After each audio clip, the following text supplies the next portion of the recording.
Hello, true Texans, and welcome to another episode of TTP at Home. And we have a great treat for you guys today. We have some of our favorite people in the studio with us. You've met many of them. They partner with us and keep us up to date on all the activism that needs to happen around the state. So let's get right to it.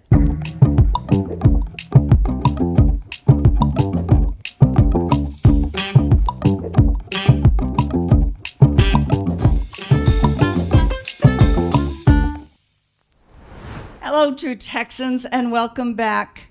You know, we've been at the Capitol every week since the beginning of session, which is 10 weeks. Well, by the time you see this, it'll be about 12 weeks.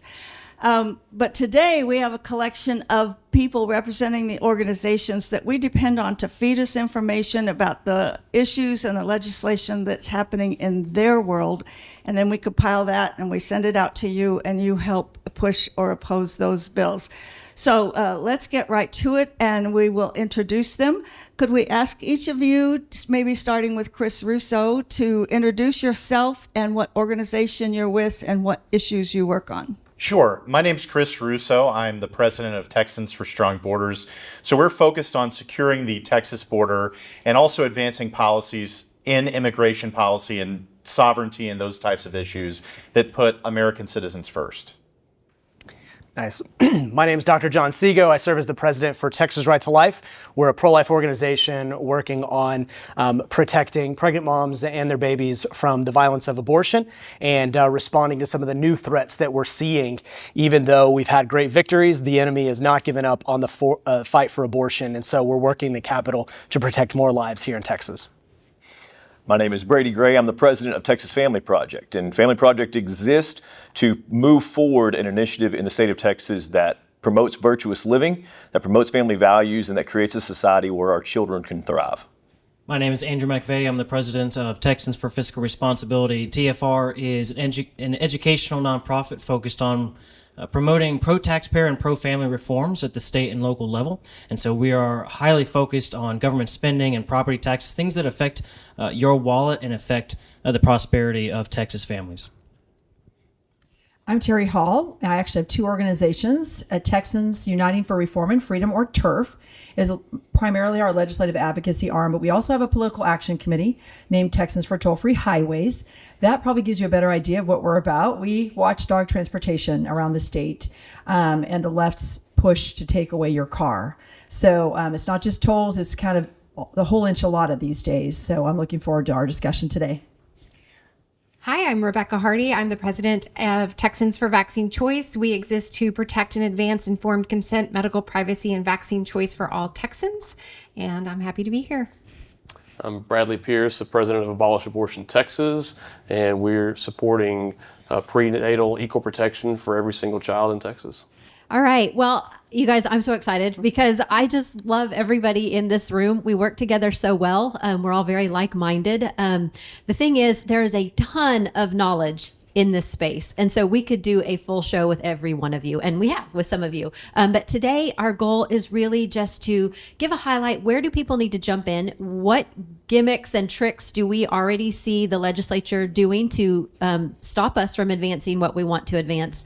And, you know, just in general, what can our activists be doing? So I want everyone to know that they all have websites, right? That you can dig in deeper with them. They all have email lists. So if you have any questions as we're kind of spewing out a lot of information at once, you can contact me or Fran or any of these people, and we will get you hooked up. But we are going to start with Bradley and John because you both deal with abortion. So I want you both to have time to talk. I'm sure there are specialties that each of you have, or we wouldn't need to have two organizations. So why don't we'll start down here with you, and then we'll have that conversation. Yeah, thanks. So obviously in Texas, we are leaders in the fight against elective abortion. Abortion is an act of violence. It's an injustice. Even if you're not a believer, if you don't believe that God creates life, you believe that a bigger, stronger party should not use violence to kill a smaller, weaker party. That's an act of injustice.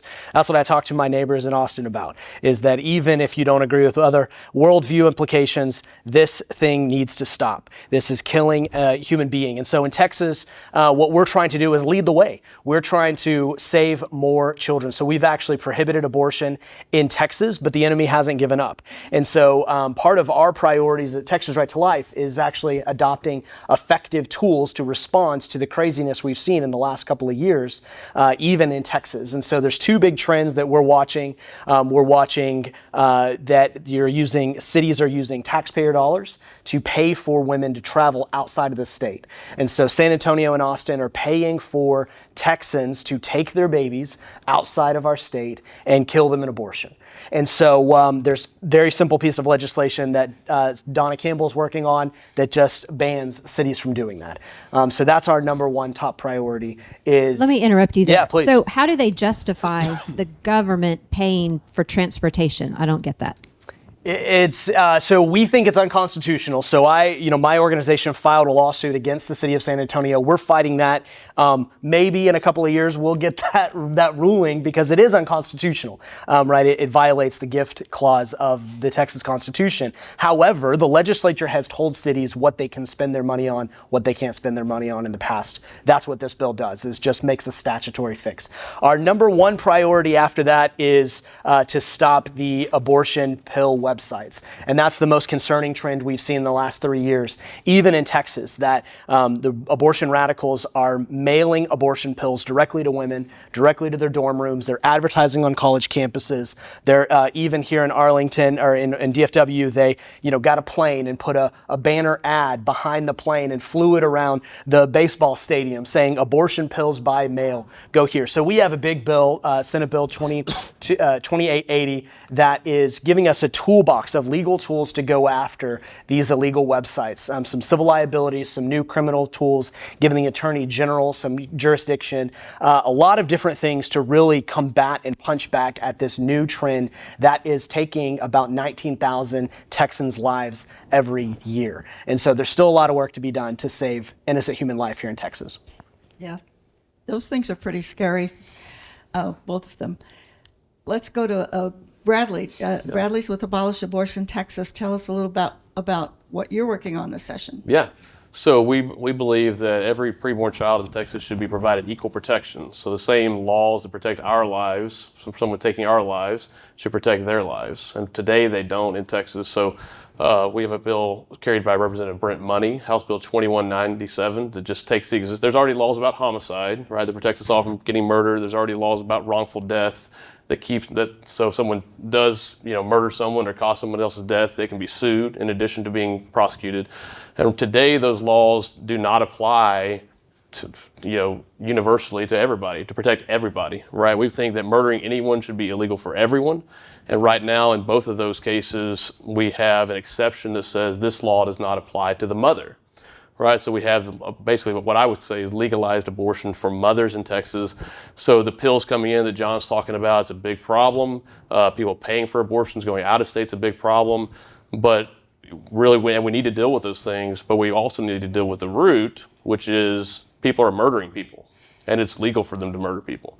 And so right now, we already have life defined from fertilization in the Texas Criminal Code, but there's an exception that allows for this. So Representative Money's bill removes that exception, so that way the existing homicide law that already applies to protect preborn people from homicide from everybody else, applies universally to everybody. So that way these 19, 20, 25,000 pill abortions that we're seeing happening, that they are declared to be illegal for everyone to do. And so that's a big step that we need to take in Texas.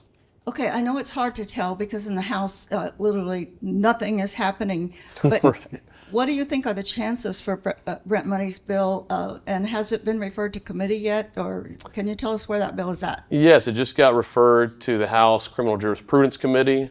We think it's a very favorable committee. We think our chances of getting a hearing there are very, very good. We expect the bill the co-authors of the bill will be released this next week, where there's 21 co-authors in the House that have signed on to the bill. So we're seeing more support for this than we ever have. And, and I think for a while after the Dobbs case overturned Roe versus Wade, people are like, oh, we've taken care of the issue here in Texas. Yeah. And people are seeing, no, we really haven't. Yep. There's still a lot of work to do. And so I think we are seeing legislators, whereas last session they were kind of more like, oh, we're done here. Yep. You know, the last 2 years there's been a lot more education for them to see, like, no, we're not done here. There's a whole lot more to do. So tell me again the bill number that you've got with money 2197 in the House. In the House. And what are you working on? Senate Bill 2880. And I think the analogy we use is like human trafficking. Nobody in their right mind is going to say, we're done with human trafficking, no need to work on it. It's like, no, it's illegal. That has not solved the problem. Like, we need better tools to actually go after the guys, you know, the bad guys. We actually need to go and save lives, and that lives are still being lost. And so, but I am happy to see that there are a lot more legislators that are paying attention to this issue this session than 2 years ago was just an absolute failure. And that's something I want to talk about. Who has your bill? Senator Hughes. Senator Hughes. Okay, so this is for all of you. Throw out some names of the people that are working well with you. Like, I don't necessarily need to know the topic, but like, let's hear some of these names. I want to see if there's some common denominators. I'll start. Senator Louise Middleton, Representative Swanson, Senator Sparks. Those are just a few. Okay, we've also got Middleton, as well as Cole Corsten Hall, and then Senator Angela Paxton on the Senate side. Then on the House side, Briscoe Cain, Nate Schatzline, Brian Harrison. Who else do we have? Capriglione, which will surprise you. Two of them, Right to Repair and Road Diet both. And so we have a whole broad array of, but they're always in that conservative camp for sure. Yeah. Oh, sorry, there was another one. There's a Democrat actually too, that is on one of our bills, and it's. You mean besides Giovanni? That's right. So yeah, on the Senate side, like you're already hearing, Senator Middleton, Senator Hall, Senator Colcord, Senator Hughes. On the House side, Senator Cain, Representative Cain, Representative Toth, Representative Harrison are all working well.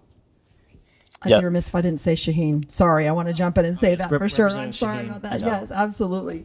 Yeah, we have the blessing and curse of tracking and working on a lot of bills here, and so we have a lot of them too. And it's Middleton certainly on that list, Creighton, Hughes, Campbell, Hall, King in the Senate, in the House, Schatzline, Toth, Money.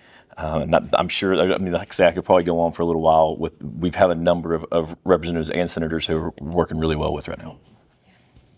So for us, it's a lot because border security was clearly a mandate in November. So on the Senate side, primarily, I would say our top bills are with Lois Colcourse, Bob Hall. Mays Middleton filed a really good in-state tuition bill. On the Senate side, also Charles Schwartner. On the House side, rather, couple of the bills are being carried by A.J. Louderback, David Spiller. Mike Olcott has several really good bills. Carissa Richardson has a great bill. And I'm probably forgetting a few, but those are the top ones that we're following. Okay, great. So definitely we're hearing some names over and over, which is the point I wanted to make. Fran, I'm going to put you on the spot because we invited Texas Gun Rights to be here, Chris McNutt. And do you recall, because I know we just had a big rally with them, do you recall who was speaking? Briscoe Cain is one of the big gun rights supporters. Senator Hall is another one. Representative Richardson, Carissa Richardson was there. Representative Brian Harrison, Wes Verdell, and I'm missing Mike Olcott, and Andy Hopper. Yeah. You want to move on? Yes, let's move on. That's kind of cool the way we see those heroes' names just, popping up. We know who we can rely on and who we can't, in Julie's case. So from abortion, let's move on to protecting the family. Brady, I know there's been a lot of good bills filed this session to protect children. I stumbled on one yesterday in a hearing that I didn't even know about, but I feel like it's a really good bill. But tell us what you're working on specifically to protect families and children. Yeah, so we've got a lot of bills that we're tracking right now and a lot of stuff that's moving and going really well. One big one that has moved through the process in the Senate side is Senate Bill 412. So if you're familiar with some of the stuff we dealt with last year with the books, the pornographic books, a lot of these things going on. Part of the problem that we dealt with on all of these issues is that the Texas Penal Code allows for what are called affirmative defenses. And so these affirmative defenses, what they do is they say, well, this thing is obscene and it's illegal, but it is an affirmative defensive in certain situations, which included artistic expression, education, some things like this. Senate Bill 412 by Senator Middleton removes that section of the Penal Code, 43.24 of the Penal Code, and takes out those affirmative defenses. And so this is a really great bill, and what this will help us do is go back into these bills like HB 900 and some cleanup bills actually that exist around some of those issues and fix a lot of that stuff that we kind of got. We got some good legislation passed in the 88th session. Unfortunately, as those things go through the court, some of them get broken down and get busted up, and so this helps fix some of those issues that we have, and will help clean up some of those problems. And Representative Patterson has either a similar or identical bill yet, right? Yes, so Representative Patterson does have another bill on that is. I apologize. I'm not 100% sure if it's a companion or not. And there's a couple different bills that are in line with that. I believe it is the companion legislation for that. I want to say the number's 267, but don't quote me on that. That could be wrong. That sounds right. It was in committee yesterday, and I had hoped to testify, but my schedules overlapped, and I didn't. Yes, ma'am. So that was a really good one.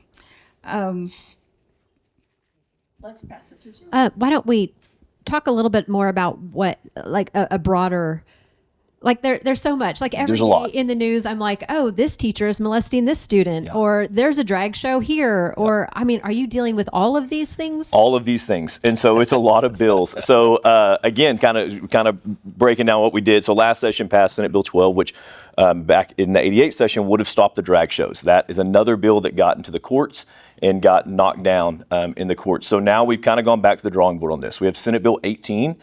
Senate Bill 18 would criminalize these drag performances in public spaces, at your municipal libraries, at places like that. And so this is a really good bill. And what we learned in the last session, we're having to now adapt and do things a little bit differently. And so Senate Bill 18 is a really great bill. Dealing with the education side of things is huge. Obviously, we all know school choice has been the big thing going on. If you're down there anywhere near the Capitol, you're going to see somebody on one side or the other of that issue, either protesting or advocating one way or the other. And so House Bill 3, there's a lot of momentum behind that. The governor has been very vocal on it. The lieutenant governor and the speaker has been very vocal that they are supporting that and that's going to move forward. And so we do believe that bill is going to move forward, and we're going to see school choice actually happen here in the state of Texas. And then around that, we've got to do a lot of other things with education. So there's 3 bills that come to mind. Senate Bill 10 by Senator Phil King. This bill was filed last session and actually died in the House. It passed out of the Senate very early and died in the House. But it would require the 10 Commandments go on the walls of every public school classroom in the state of Texas. This is a great bill, and it's a great reminder for our kids to be able to see these foundations, not only of our republic, but just of morality in general. Senate Bill 11 by Senator Middleton would allow kids the right and would affirm their right to be able to pray in school and would give them a time to be able to do that. And so really, really great bills. And then Senator Campbell has Senate Bill 24, which is one that we didn't know a lot about until it had gotten filed, and we got really excited about. This bill would require that every public school teach the truth about communism, including the atrocities and its failures, including eyewitness testimony. And it's a really, really great bill to help, again, kind of going with the trend of fixing education in the state of Texas and creating a Texas where our children can thrive and where they are getting an education that can benefit them through the rest of their lives. So have you guys, and this is just to anybody, what are you, I mean, we all know that the House kind of drags and the Senate is like whipping things out. Like, what kind of gimmicks or what are you seeing so far? Like, good news, bad news. What do you got for me? I think the subcommittees are the new thing. We don't know how they're going to work. Is the subcommittees?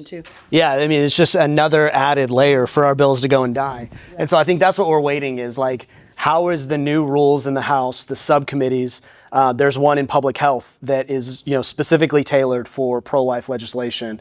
And it's like, is that the graveyard? Like now it's not the calendars committee. So there is a subcommittee just for pro-life? It's called Preventable Diseases, Women and Children's Health. I'll be seeing a lot of him in that subcommittee. So we'll be in that subcommittee. And even, I talked to some people who are supposed to be in the know about how this will practically work, and they just don't know. I mean, it's an added layer of the process. So I think that's a big question for us. Yes. So we don't know if a bill gets passed favorably out of subcommittee. We don't know where it goes then. Does it go to the main committee? Does it go to calendars? Generally it goes back to the main committee. I've had this before in It has prior to go back sessions. to the main committee. That's my understanding. That's how it's happened in the Oh, past. wow. Talk about running out the clock. That's right. Yeah. Well, And so- and in the Senate side, I was just going to say that most of these guys can say that the Senate's been moving fast on their bills and getting them through. That is never the case in transportation. Never the case, because Senator Robert Nichols is the chair over there, and he is absolutely against anything the grassroots want. I mean, if you say grassroots, he's going to go the opposite direction. So it doesn't matter that 3 of our transportation issues now are part of a legislative priority number 8 from the 9,000 delegates that voted on this. Not moving. Most of it, it's just crazy what's happening over there. But the same thing's happening on the House side too.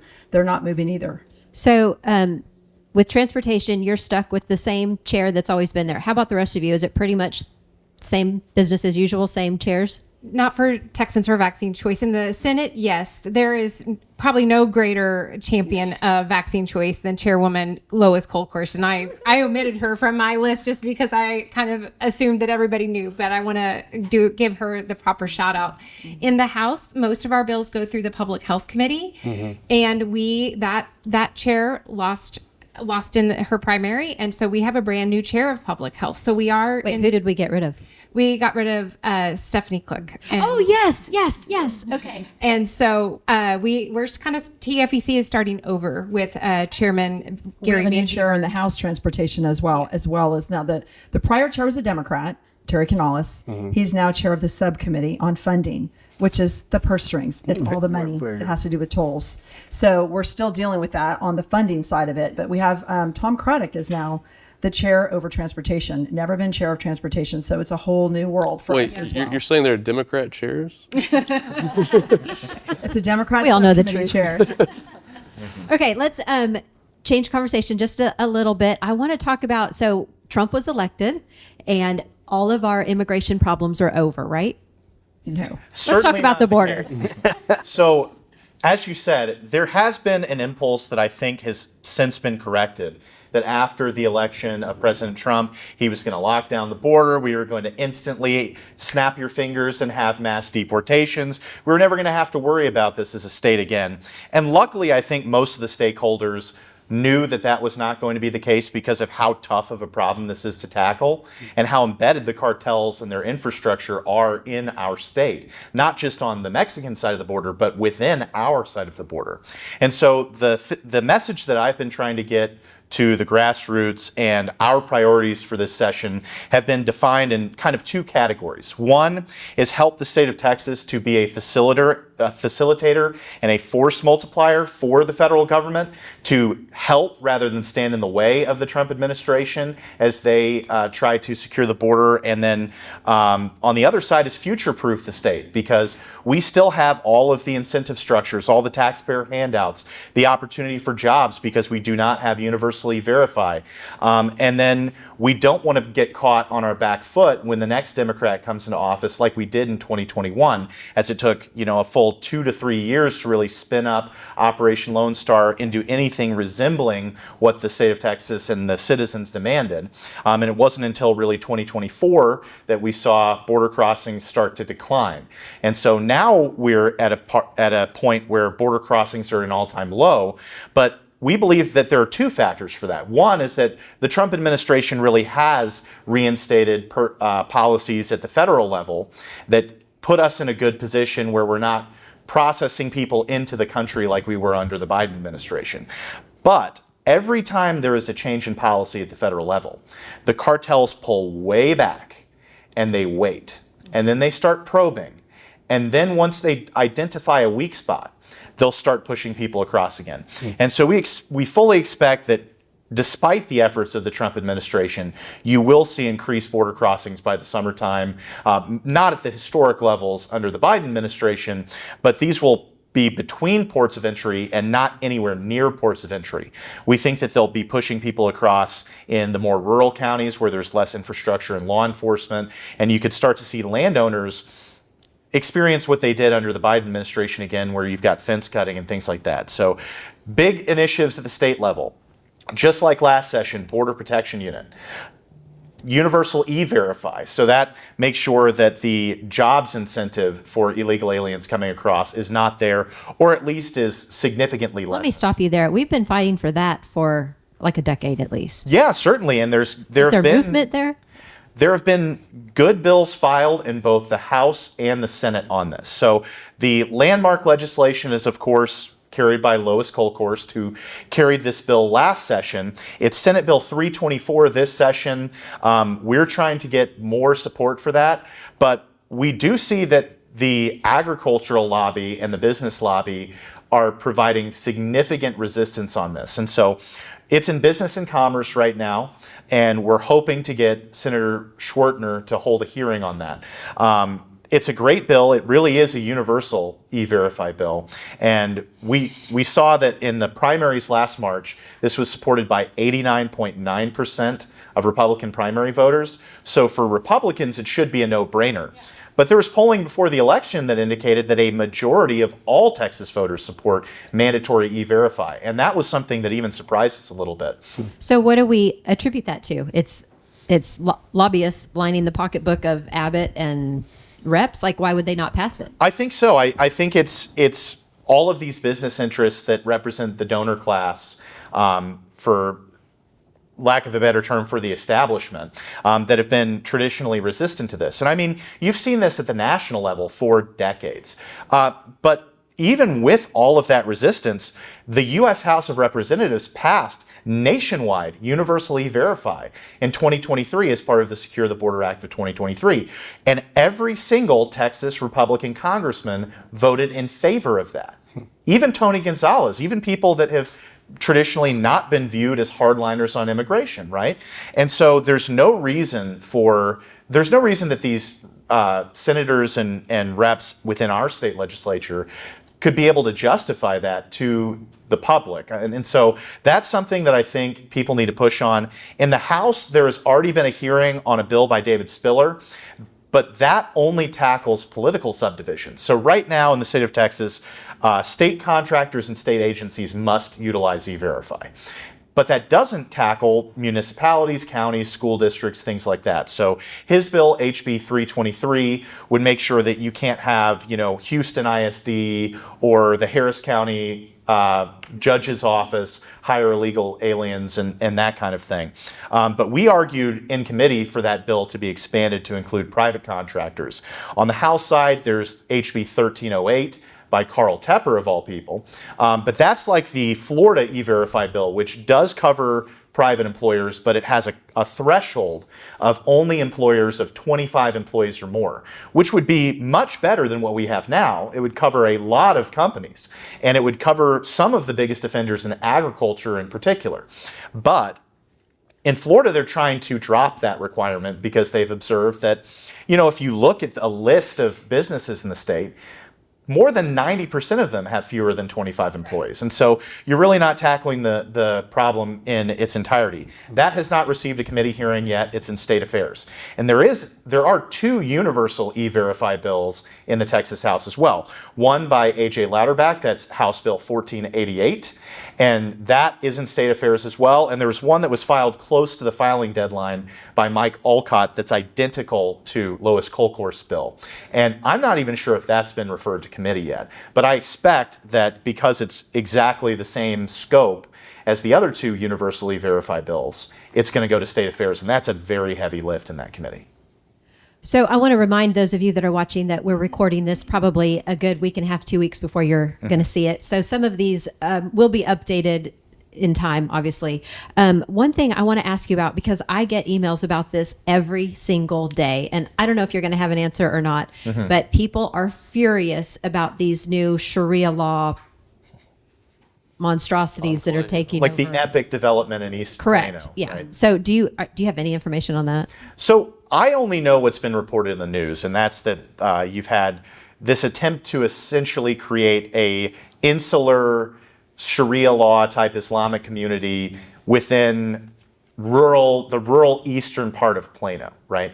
And so we look at land developments like that and we see, we had this problem with Colony Ridge that still exists in Liberty County, just north of Houston, where you have all these illegal aliens that are taking advantage of a landowner-financed land scheme, and you've got tens of thousands of them there. I think Wait, so there's no progress there? Not yet. I mean, there are multiple lawsuits, both at the federal level and at the state level, against Colony Ridge on a variety of different fronts: environmental, fair housing, etc. But as far as actual progress, there have been several ICE raids, but the ICE raid that we saw most recently, I think they had 110 arrests. And although for ICE raids, when they're targeting specific individuals and they end up making 110 arrests, that's one of the largest so far that I've seen, at least in news coverage. But there are tens of thousands of illegal aliens there. And so we would need a much larger effort put towards deportations. And that's a hard thing. So it's kind of similar to them saying they're going to give us like $3 million of our property taxes back out of the however many. Right. And I would say that the larger trend is that the influx of new illegal immigration has been largely controlled, where we do not have the numbers that we have even during a typical presidential administration, at least not yet, and we talked about that earlier. However, it's a much heavier lift to actually get people out. And you have an entire immigration court edifice that's basically structured around delaying and creating all of these exceptions to deportation and making it as hard as possible to get someone who crossed illegally out of the country. And the Biden administration front-loaded that by allowing all of these people to get past an initial asylum hearing, and then they scheduled their, or asylum interview, I should say, and then they scheduled their initial hearing sometime in the 2030s. And so what we're pursuing on the state level to help be a force multiplier for ICE, which has very limited resources, at least until Congress passes a new funding bill, not a CR, is the 287G program. And so what the 287G program is, it was created in the Immigration and Nationality Act in 1996. And what it does is it allows ICE to delegate its immigration authority to local and state police departments and sheriff's departments, et cetera. And so under that, there are three different models, and I'll talk about two of them really, really briefly. So there's one that's jail enforcement, and then there's a brand new one that's been rolled out that's a task force model.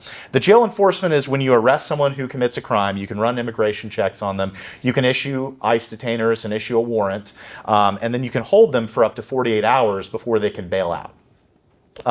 The federal government's trying to extend that to where they can detain them for longer than that. But right now it's 48 hours, and if ICE doesn't pick them up, they can bail out like any other criminal. That, however, has been a very useful tool. You've got, I think, 35 counties that are participants in that. The task force model is something that was done away with under the Obama administration, and the Trump administration has now brought back this year. And that allows police officers and sheriff's deputies to, in the course of their everyday police work. So if you've got someone pulled over or you stop someone for an investigative detention, you can actually do the immigration checks there if you have probable cause. And so that would help a lot, I think, as a force multiplier. And there have been several bills, including Senate Bill 8 on the Senate side, and then 3 or 4 bills on the House side that have tried to mandate participation by sheriff's departments or by any law enforcement. In the case of David Spiller's bill, I believe that's 2361 in the House, to participate in this program. So this program, I just want to make sure I have this right, because this is another one I get a lot of messages about. Local police and sheriffs and that sort of thing, they can... so they already have the authority to do it. They're just not using it. Like, what is this bill going to do? Like, it's already a done deal. Like, we already have that opportunity, right? So they have the opportunity to participate in the 287G program. The way it works is they apply for membership. They sign an MOA with DHS, the Department of Homeland Security, and it's specifically administered by ICE. And then they send a number of officers of their choosing to a training program, which has now been condensed down to, I think, 8 days. And at the end of that, based on the model that they participate in, they have certain limited immigration authority that they can exercise on behalf of ICE under ICE supervision. They can already do that. These bills would seek to make participation for either certain classes of law enforcement agencies within the state or all law enforcement agencies within the state. They would mandate them to apply for participation and enter into those agreements. So because what the feedback I'm getting is people are frustrated that the sheriffs and the law enforcement, they're not taking that. They don't want that responsibility. They don't want it mandated. How do we as citizens push for that? What I would say is show up to committee when these bills are being heard. So Senate Bill 8 was just heard this week in the Texas Senate. And we actually had the Texas Sheriff's Association come out in favor of the bill. Now, they were asked by Senator Zaffirini, who's a Democrat, about any concerns that some of their members had, because they did say that some of their members were against mandatory participation. But the primary obstacle, they said, was being able to fund this. And we know that there is a crisis, particularly in rural counties, of being able to even fund enough law enforcement presence for basic law enforcement, much less an added responsibility of immigration enforcement. Senator Bob Hall actually has a great bill. I think it's Senate Bill 971, but I could be getting the bill number there wrong, that seeks to bridge that funding gap. And I think that if you had that be pushed and some sort of funding reimbursement program at the state, that you could eliminate a lot of those hesitancies, except within maybe the major metros where sheriffs have an ideological objection to immigration enforcement. Okay, moving on. Rebecca, we're going to go to you next. All right. Some of our best TTP activists and leaders come out of TFVC, which we appreciate very much, including You're welcome. one staff member and several on our leadership teams and our satellites, because you have a really great engagement program. So tell us what's going on with medical freedom and informed consent. Yes, well, we've got well, let me just back up just a little bit and just talk about in the pre-COVID sessions, because we kind of have a completely different ball game now in these post-COVID sessions. Pre-COVID, we were primarily on the defense, and our primary objective at the Capitol was just to defeat the bad bills. We had anywhere between 1 and 2, sometimes 3 dozen bad bills that were filed that would infringe on Texans' rights to informed consent and vaccine choice. And we have defeated every single bad bill that has ever been filed since our inception. And thank you.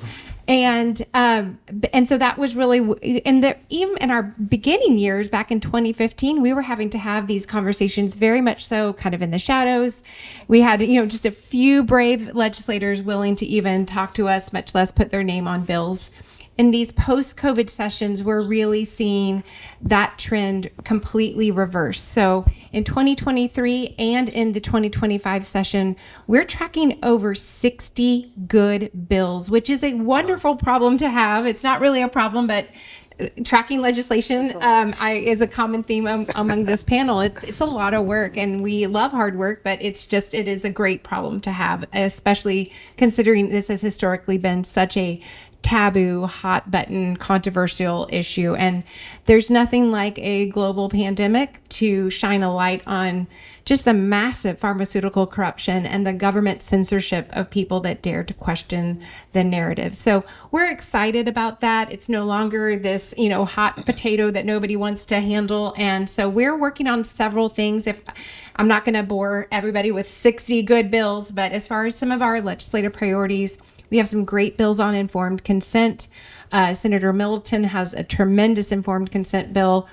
Just recently, we had a hearing on SB 95, which is Senator Bob Hall's informed consent to vaccination bill. That was a great hearing. Very excited about that. A very common sense measure that we've been pushing for several sessions now is print from home exemptions. This is an issue, exemptions for Texas school children were really expanded in 2003. And so I can see why this system was set up, over 2 decades ago when the internet was still very much in its infancy. But now that we are in 2025, it's time. I always say, 1995 called and wants their hard copy mailed system back. You know, it is a pretty rigorous, lots of barriers that you have to hop through to exercise your free religious liberty for that exemption process. So first step would just to make it be where you can just click print from home or have blank copies in your school nurse's office. And then also we are working on medical students and veterinarian students are very much so not protected from these mandated vaccines. And that really just perpetuate the problem because we have this real lack of providers that are willing to provide true patient-centered care, but the system is set up to churn out compliant robots. And so the people that want to maybe enter these fields to change the system are faced with that barrier right from the get-go, right when they even want to enroll. So we're working on these healthcare student and veterinarian students, ensuring that they too have the right to informed consent, and then healthcare workers as well. The statutes currently say that these medical facilities may have a religious exemption policy, and we are working on that, turning that may into a shall, because again, these are medical providers that, we saw this during the pandemic. They were, hailed as heroes. And then as soon as the vaccines came out, they were, if somebody said, I don't think I need that, or I've already had COVID, they went from hero to zero just because they wanted to exercise some informed consent, and they shouldn't be no less afforded that right than any other Texan. Okay, a couple of weeks ago, we were asking our supporters to help find sponsors for 3 of your draft bills. How did that go? Did we get any of those actually filed before We the have deadline? some great bills. All of our bills now have sponsors. So thank you, TTP, for helping us with that Good effort. job, people. Okay. Well, next we are going to Andrew, I believe. Is that right, Julie? Yes. Yeah, Andrew, you're kind of like us. You don't have this one single issue that you work on. You work on lots of different issues that relate to financial and budget and things like that. So we find that to be much more challenging than if we were just focused on one issue. Sure. Like the rest of us. So you guys have it easy. So Sure, tell us Fran. about what does Texans for Fiscal Responsibility work on, and how's it going this session? Sure. Well, to give you a little bit of context for what's going on. So again, TFR focuses a lot on government spending and property taxes and things that affect Texans' ability to prosper, right? But the common denominator over many years at every level of government, going up all the way from DC down to your city council, was just continuing to spend. All right, doesn't matter who was in the White House. That has started to change now with President Trump's second term and Elon Musk's Doge. Right, you're starting to see more and more appetite for looking at the crazy amounts of spending and debt and realizing this is not sustainable and we actually need to do something about it and not just play around the edges. And so that's going on at the federal level, which is great. Unfortunately, that attitude has not really filtered its way down to Austin quite yet the way that it should. That's an understatement. Well, we know who's in charge of the Doge Committee for Texas. I'm sorry. We know who's in charge of Doge for Texas. So Right. So that would be Gio again. So in Texas, the appetite for spending has never been greater, right? And so, and something I wanted to mention from earlier is with a lot of these issues for these other groups, they talk about, for example, local governments paying for folks to go out of state for abortions out of state. Well, they're able to do that because they have so much money, right? If we had stricter spending limits on local governments, on the state government, the ability for them to interfere with our lives, to interfere with families, would be much less, right? And so tackling spending, tackling the taxes that come along with that has got to be front and center. In Texas, they are proposing another record budget. $336 billion is what's currently being proposed in SB 1, and it just passed out of the Senate Finance Committee, and it's moving its way to the floor. $336 billion. It was $45 billion just 3 decades ago. right? Think about that. $45 billion to $336 billion. And a lot of folks, they'll point out the fact that Texas is a growing state, right? We have 1,000 people moving here just about every day, right? The economy continues to grow, but the rate of spending and taxation in Texas is far outpacing the growth rate of the population and the economy. That government is intended to be the servants of, not the masters, right? And so I tell folks the roles are getting reversed here. When it comes to property taxes, right now we have a $24 billion surplus that's over-collected taxpayer money, right? And they overtaxed Texans by about $24 billion. Well, currently... Wait, can you just stop right there? Because I want to make sure that as people are listening, to me, this is the number one issue, okay? I mean, we got to save babies because God can never bless a nation that's spilling blood. But I want to make sure everybody has not, eyes are glossed over because they've heard a lot of words today. Tell us again how much money they over-collected and what they want to do with it. Right, $24 billion.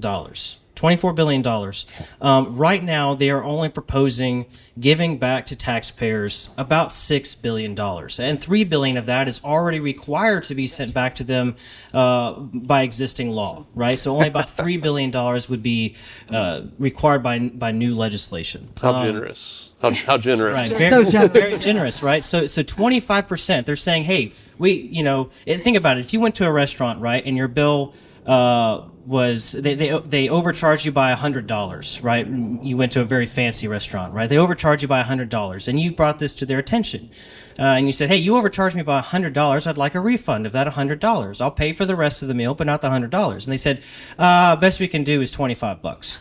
Right? That is a great analogy. So it's not the right approach for taxpayers, and we're hopeful that enough conservative members in both the Senate and the House will stand up and realize, hey, the majority of this, if not most or all of it, needs to be returned to taxpayers. We had a $33 billion surplus last session. Most of that was not returned to taxpayers, and so the trend continues with the state continuing to overtax us and then spend most, if not all of it, on new programs, right? More money for public schools, more money for new programs, increasing things like the film incentive program. Up to now, they're wanting to put $500 million into that to bring Hollywood companies here to Texas. And so anyways, the point is taxpayers are losing their homes, they're losing their businesses, they're not able to keep up with the growth of taxes, property taxes in particular, which is being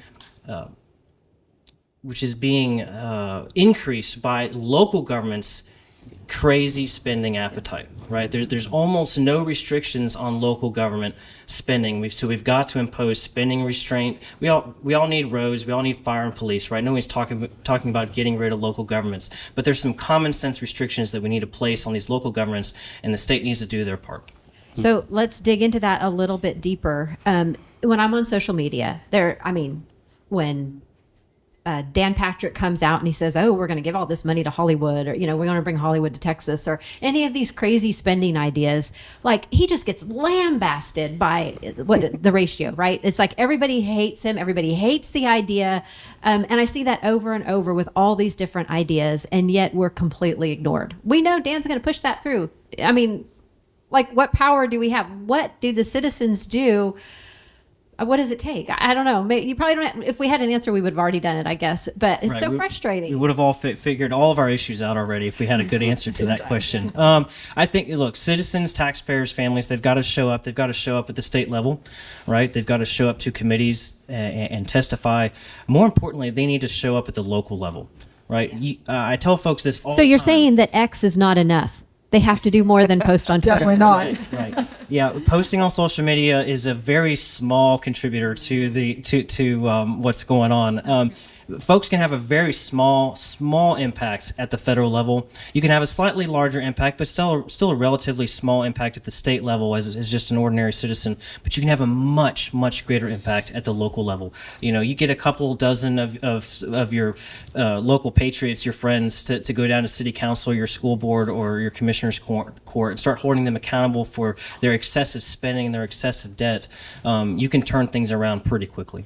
I think that's a great time for us to mention that that's why we have TTP at home. That's why we do these podcasts, so people can start home groups where you are building a group of activists within your community. So that means you're all going to the same city council, you're all going to the same ISD, you all have the same county. And when you can build that group, you're right. It doesn't take that many people for those local people to freak out, because every politician, they fear the numbers, they fear the voters when the voters speak up. So anything you want to add to that? Well, I was just going to say, you can look at instances of this government overreach that's empowered by their spending in a lot of different cases, whether it's taxpayer-funded lobbying, which has been an ongoing issue, or governments wanting to bring casinos to Texas, right? And the fact of the matter is, these things are only going to stop happening or be prevented from happening by citizens getting involved. You look at what they're trying to do, trying to bring a casino into Irving, and the citizens that are standing up against bringing that to Texas, and that's what it's going to take, right? Organizations like ours can only do so much. It's going to take citizens, boots on the ground, standing up to elected officials and holding them accountable. We also have a really big voter education problem on many, many issues, but this is the one that I find a lot. I try to tell people that your property taxes are directly tied to your local government spending, and people get mad at me and argue with me. It's the appraisal's fault, it's the state fault, it's something. We need some help in educating people and making them understand the reality, which you're absolutely right. It's the local government spending that is out of control as much as it is anything else. So if you have advice on that front, let me know. Sure. Yeah. Folks have to realize that their property taxes, what determines their property tax bill is a simple equation of their appraisal of their property, minus any exemptions, multiplied by the tax rate, right? And the things have to equal out, right? So the more a local government wants to spend, or the more bonds they pass to indebt future generations, have to be backed up by property taxes. And so you have to get involved, and you have to focus on spending. Spending is the root of the problem. Thank you.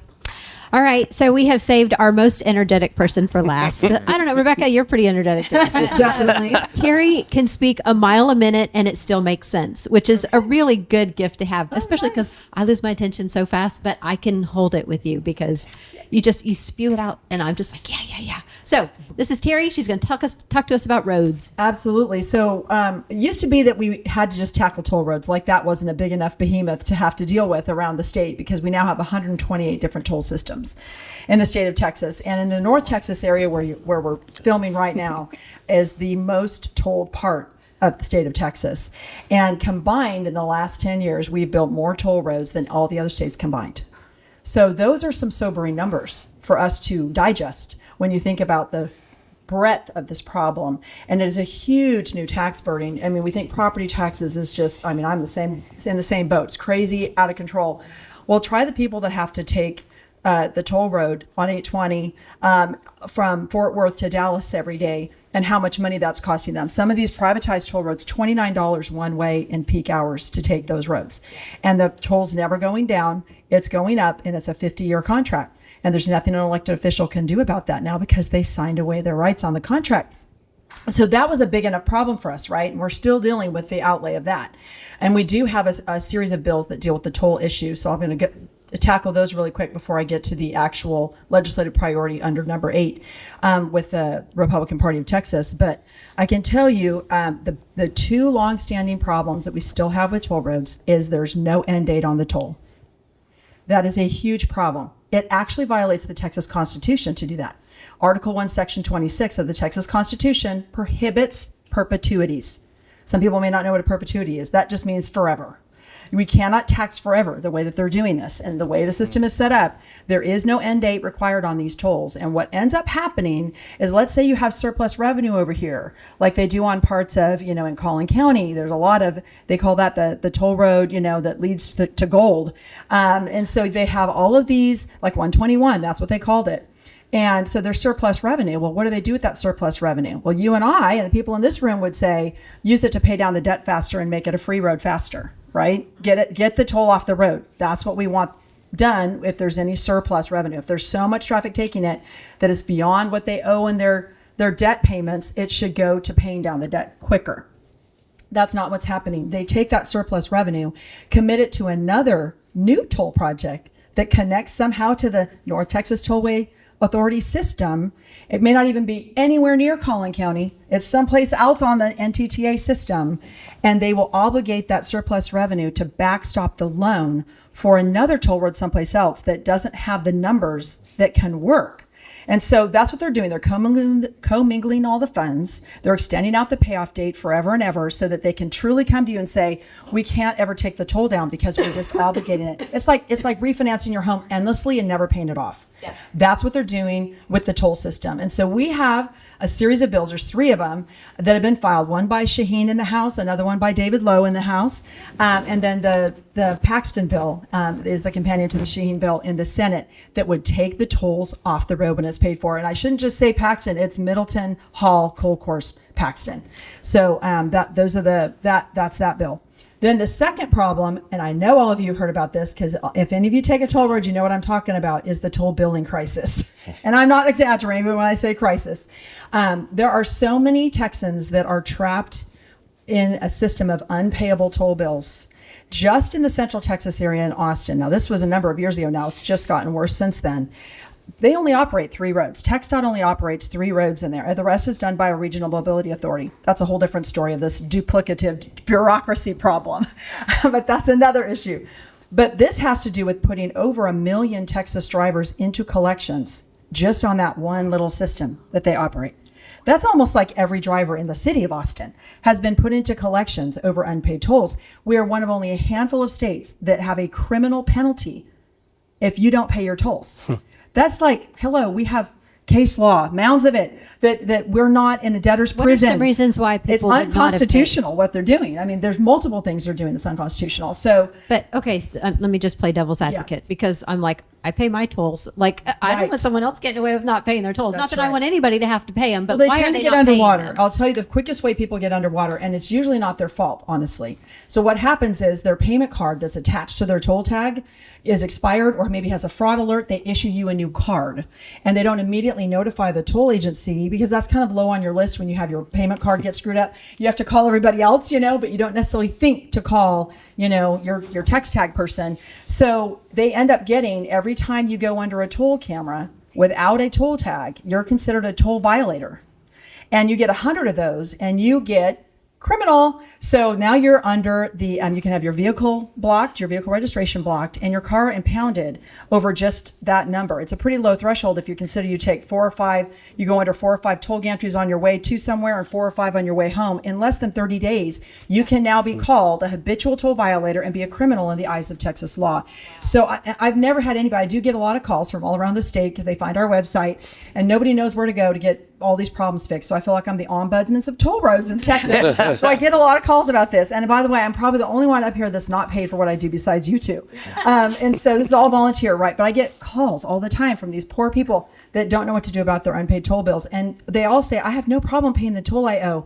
It's all these fines and fees. Well, that's what our bill does. So we have a toll billing reform bill that would cap the fines and fees at $48 a year, remove the criminal penalty, stop this nonsense of making someone a criminal over an unpaid bill. Can you imagine if you couldn't pay your mortgage, someone hauling you off to jail over it? I mean, it's crazy. So that's what they're doing in the state of Texas. And we have much more streamlining with the billing process and not having every time you go under a camera be a toll violation. It's going to be on a billing cycle. It's totally different. It would totally change it up. It would be a game changer. And we need that bill passed as well.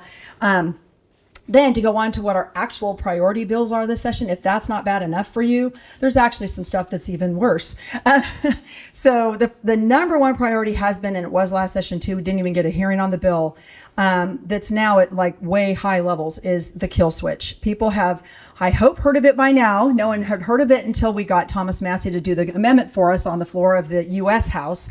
And because of 19 Republicans voting with Democrats, it failed by 28 votes. We almost got it, but the Congress has to act on this as well. So this is something we're doing on the federal level as well as the state level. But we are not going to let the state off the hook and leave Austin without protection from this kill switch going into cars, because who knows what Congress is going to do and how fast they're going to move. There is something that passed in the Biden infrastructure bill back in 2021. It was the first year he was in office. It was one of those cram down bills that Pelosi put through. No debate, no amendments, no discussion. It passes. We find out a year later that there is something under this supposedly advanced impaired driving technology section that's supposed to be about detecting drunk driving that actually allows the government to cut the power to your car if they believe you're impaired in some way. But when I tell you what the technology involves, it's going to stand your hair on end, because it involves not only lane monitoring of where your car's at. That means they have to know geolocation data. They can't cut the power to your car if they don't know where your car is. And then if you're swerving too much, well, if you're like me in a rural area, you can swerve for a deer every 5 seconds sometimes at night, or debris in the road, or maybe it's something else. Maybe it's an emergency vehicle that you're having to get out of the way for. Whatever it is, you might only have so many of these before they cut the power to your car. Then you're stranded. How do you get out from being under this chokehold, right? Like, who's supposed to call? Law enforcement? Who's going to have the power to start your car again? So it's like the judge, jury, executioner all in one. It's just technology that's convicting Who in you. Texas is stopping this from happening? Well, they're Or not doing anything with from it. the good bill. That's Who's the stopping bottom bill? line. I mean, we have one of the bills of the three that we have, only one's been referred to committee. So they're not even been referred to committee in most cases, much less had a hearing So it's yet. the speaker. The leadership on both sides, honestly. And so this got elevated to a legislative priority. It's under legislative priority number 8, ending federal overreach. And that's why it is, because there's a date on this. It's in law, and it's supposed to be in every car after next year. Yep. So if we don't do it this year, we're toast, because they're already making next year's fleet. I mean, it's already happening right now. Wow. So we have to stop this. So that's the lane monitoring. The second thing is it includes eye monitoring. That means there will be an on-facing camera to you and everything in your car, recording everything you do and sending that data point to some who knows what central office somewhere that some government contractor is going to be monitoring, or AI or whatever. And if they detect any kind of impairment, maybe you're looking down at something, or like me talking to the kids in the back seat, whatever it is, it can trigger the power to your car being cut. The third thing should really stand your hair on end, because that's monitoring the air you breathe in your car.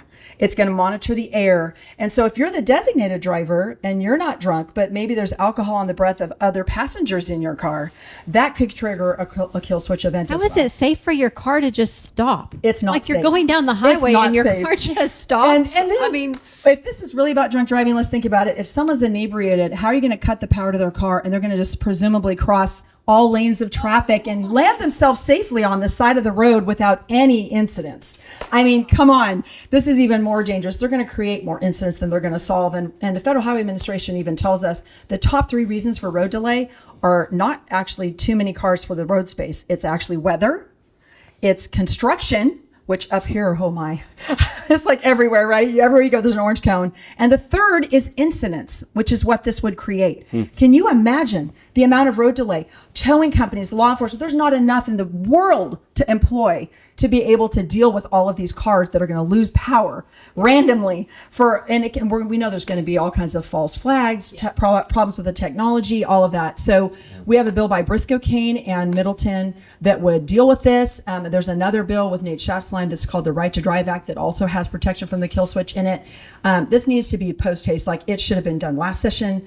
It's ridiculous that we're not even moving it yet this session, but this is like super important that we need to get this protection from this. In so Texas. those bills are on your website, like Yes. people can find that. So on our website at texasturf.org, Texas spelled out TURF as in freedom.org, under our Grassroots Action Center tab, you click on that under session resources, and it'll have the list of all of our good, bad bills, our priority bills. It has the flyer right now that has every one of these bills listed, and you can go talk to your legislator and ask him to co-author it, talk to the leadership, tell them to move it. And beyond 'Cause it's that, what do important. we do? We just hold on to our cars that were built before That's right. 2025. Don't let the technology hit you. That's right. But I mean, you can imagine once this genie's out of the bottle, you're not going to be able to put this back in. And of course, who else is going to get this data? Insurance companies? And maybe use it. Oh, you've had too many kill switch events, so now your rates are going to go up, or we're not going to insure you at all now. So you can imagine the implications of this. And do you really think that someone's going to protect our data, our geolocation data? Let's talk about hackers. What if you were, let's say, the Chinese Communist Party and you wanted to have a huge mass casualty event? Wouldn't it just be easy to just hack into someone's onboard system and remotely be able to cut the power to everybody's car and create a mass casualty event? I mean, the implications are like the technology is not even there. You might know, I know you know because you've had him here, Thomas Massey. He was just grilling a panelist that was asking for the technology to be accelerated under the Trump administration. Accelerated, and he was coming after them. It's on our website if you want to go watch it. And he literally says the technology is not ready yet. You know, this man has 29 patents. He's the smartest guy in Congress. There's no question he knows about technology. He went to MIT and all. And he's like, we don't even have this technology, and you're mandating this to be put into cars. It's untested. You talk about untested vaccines. That's this on our cars. I mean, would I trust my family's safety to this? Never. So this is not the way we want to go. No one asked us. The voters didn't get to vote on any of this. This was just a cram down imposed on us. Has to stop. And then there's our other two top priority bills that are actually listed under our legislative priority number 8 have to do with road diets and right to repair. And this is where Capriglione comes in. Because road diet, this is where our cities have gone out of control. This is where they're AWOL. So these home groups that are trying to figure out what do we do at our local level? What can we do to stay active? Well, one of them is your cities that are trying to take away our road space and give it to bikes, buses, and pedestrians. And they do it right outside the Capitol garage right now. You've seen it. They took away one of the lanes that was supposed to be for cars, put in those little matchstick metal poles in there, and now it's a bike lane that I've literally seen never a single bike ever use it. And that's in a pretty high bike use capital, okay?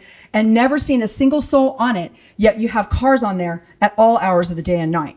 So that's what's happening. So a road diet means they're trying to shrink our road capacity. And this is a bill that would restrict the ability of cities. They'd have to jump through some hoops and get some guardrails around their city streets, because what happened, the state has a role in this in a sense, because think about it.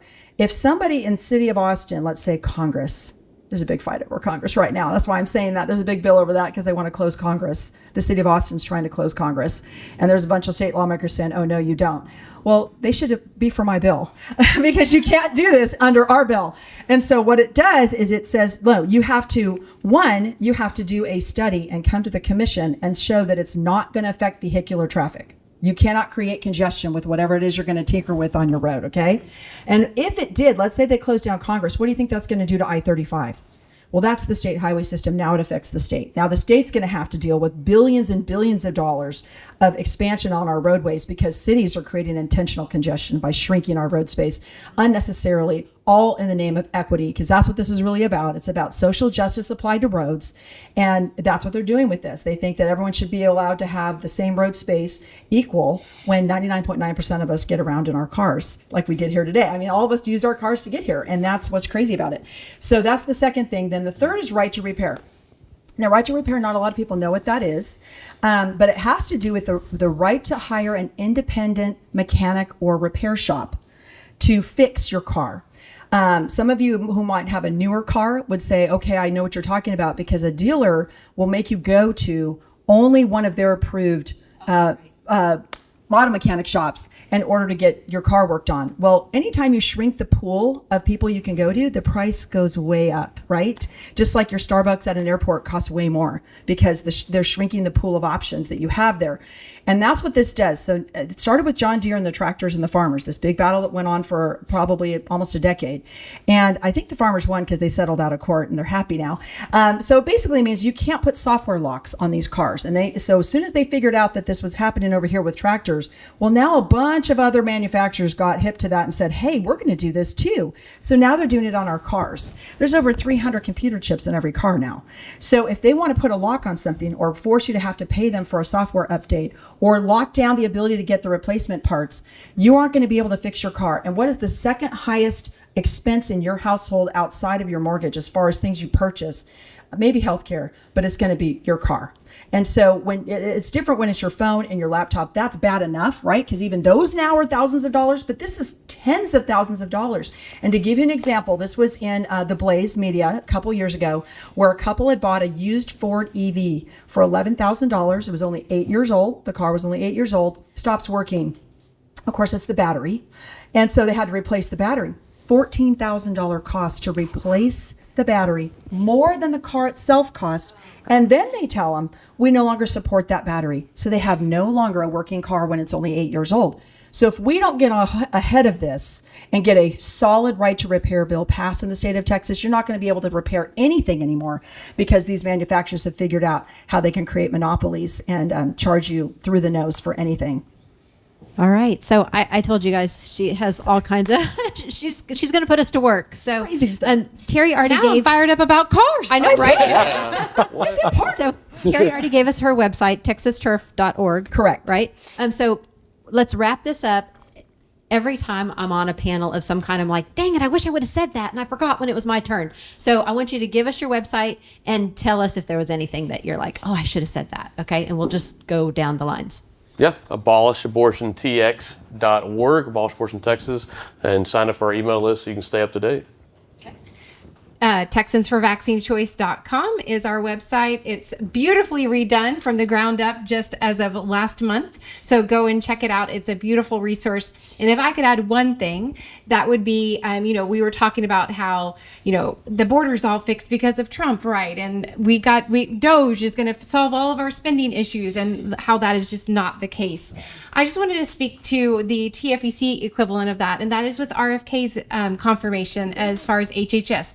We're incredibly excited, right? I mean, this is just a moment in history that the vaccine choice and medical liberty movement will never get back, right? But I just want to remind everybody that no federal appointment is going to solve the issues that we have at the state. It doesn't magically overturn all of these very problematic statutes and the massive vaccine status discrimination problem and all the other issues that we have. Are we excited about having a federal government that we can perhaps work cooperatively with? Of course, but it's not a time to rest on our laurels. In fact, I would say it's time to even put the pedal to the metal. That's right. So again, it's TexasTurf, TURF.org. It's not .com, .org. And under the Grassroots Action Center tab is where you can find all of this information. And I want to just say that there was some excuse I heard a lot at the Capitol when I talked about the kill switch bill and trying to get support for that.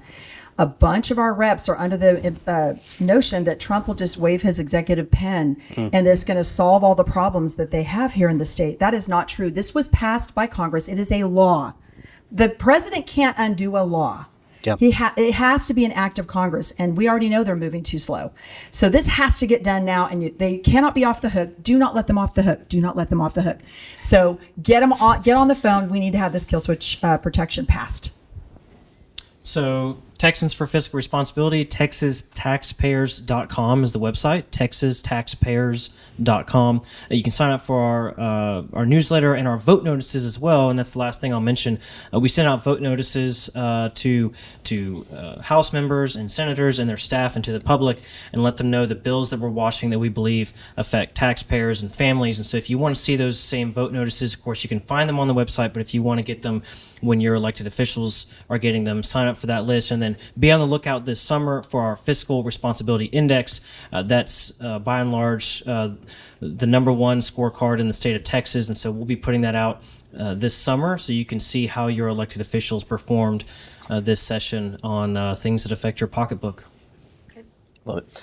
TexasFamilyProject.com. You can sign up for our newsletter there. You can also sign up for our vote notices as well, which we send out, again, like Andrew said, to all of the senators, their staff, to the House members, and you can sign up and see those good bills. There is one bill that I will mention, I didn't mention earlier, that is House Bill 2258 by Representative Steve Toth. And this bill, what it will do is it will stop the social transitioning of our kids by teachers and by therapists, by any person in that position of authority. And it gives us civil cause of action, allows a parent to sue if that sort of thing happens. For people that don't know, really good news that we were able to stop a lot of what was happening with the transitioning of children in the last session with Senate Bill 14. But what a lot of people don't realize is that 95+% of that process happens long before they get to a surgery, when they're socially transitioned. And so this would end that. It's House Bill 2258. And that website, you spell out the word Texas? TexasFamilyProject.com. Yes, ma'am. Filled out. Yep. Our website is texasrighttolife.com. That's where you can find updates. At this point, our bills are moving in the Senate, close to the floor, and we're going to need help from our activists to get things moving in the House. And so texasrighttolife.com, you can see our updates on our top 2 priorities to fight back against abortion. The enemy is still trying to take the lives of innocent human Texans through abortion. And so we're depending on you, and Texas gets to lead in this space where other states can't. And other states are really bogged down in this fight. We get to lead, and we'll need your help to finish that in the House this session. Our website is strongborders.org. You can sign up for our email list and voting alerts, just like a lot of these other orgs. We would emphasize the same thing. You know, the other side is always out in numbers in the Capitol. And they have a geographical advantage because Travis County and Austin are so blue. But I would say that we have to match that numbers advantage and geographical advantage with our energy and passion. And so please show up to the Capitol and testify on this. There's 2 issues that I'm working with Andrew with that I wanted to touch on. The first is that there have been in-state tuition bills filed in both the Texas House and the Texas Senate. Some of you may not know that Texas was the first state in the United States to give in-state tuition to illegal aliens. And so we are trying to change that. It's a legislative priority for us and for the Republican Party of Texas. So we're working with TFR to try and get the Texas House Committee on Higher Education, that's Chairman Terri Wilson, to hear those bills. And then we're trying to get the Senate K through 16 committee to have a hearing on Senate Bill 1798 by Middleton and Schwertner. The other issue that we're working with TFR on is the foreign hostile land issue. And so the Texas Senate has already had a hearing on Senate Bill 17 by Lois Kolkhorst, which we were in favor of because it does at least nominally prohibit the acquiring of land or the possession of land by countries that have been on the DNI's designated list for 3 or more years. We did have some concerns about the language because it involves not citizenship, but a person domiciled in those countries. And so you could have someone who, for example, lived in London or had a house in London, and they could purchase land in Texas, even if they were citizens of the People's Republic of China. And so there are some bills in the House side that have not had hearings yet. Mitch Little has a very good bill. So we would like to see the strongest version of that pass. And Julie, I forgot to add one thing to mind as well, and that's just that, you know, these are all very, very important issues, but something you mentioned earlier, just like how's God going to bless a land, you know, that murders its children. It's one thing I think about that, you know, whether it comes, you know, God judges a country where the blood of the innocent cries out for his judgment. It pollutes the land, he says, and he says that if we don't provide justice, and he will, and he'll provide it also to those who refuse to provide justice. And so I think whether it comes to how does God's judgment come? We see it by border invasion, we see it by bureaucracy, right? That because of the transgression of the land, many are its princes, right? That's how you get bureaucracy, because, you know, why are they wanting to put these things in people's cars? Because the transgression of the land gives them more justification. And so, you know, that's our greatest transgression is murdering our own children. It cries out for God's judgment. And so just encourage people to, yes, be active on every one of these issues and on this issue, but also just be in prayer for our country that God would bring repentance. Amen. That's so good. That is a fantastic note to end on. And we are out of time, so we're going to take care of some housekeeping issues real quick before we let everybody go. Let me just let you know that our meetings this month, you know, we have 20-something plus meetings around the state. They'll be dealing with topics like we have someone coming to speak on gold and silver currency, speaking on immigration law and how it's manipulated. Fran is actually teaching on how to recognize legislative gimmicks. We all know that our state legislators like to play a lot of games. We've got one person that is an expert on your local ISD school boards that will talk to you about how to take over your own local school board, and that's really good. We've had a lot of people request that one. And then we have a speaker that is making the circuit, talking about how to be prepared for any circumstance, because we do live in uncertain times. So all of this stuff is on our calendar. You can check out what's near you, or if you're traveling, feel free to attend any meeting. We also have a couple dozen every month. We have at least a couple dozen social activities. That's coffee hours and dinners and lunches, and I mean, just, whatever. Lots of fun stuff. We even have an Easter party this month. So our people just like to have fun. We work hard and we play hard. So, and then if there is no satellite near you, of course, we really encourage you to start a TTP at home group in your own house, or maybe in a library room, or I don't know, a section of a restaurant. Spring Creek Barbecue always has rooms they let us use for free. So, grab some friends. We'll reach out to our contacts in your area and see who might want to join you. But 4, 5, 6 people, that's really all it takes to start a group. And then it just grows from there. And the next thing you know, you're taking over your city council, you're taking over your school board, and you're making an impact. So, Fran, why don't we talk about action items?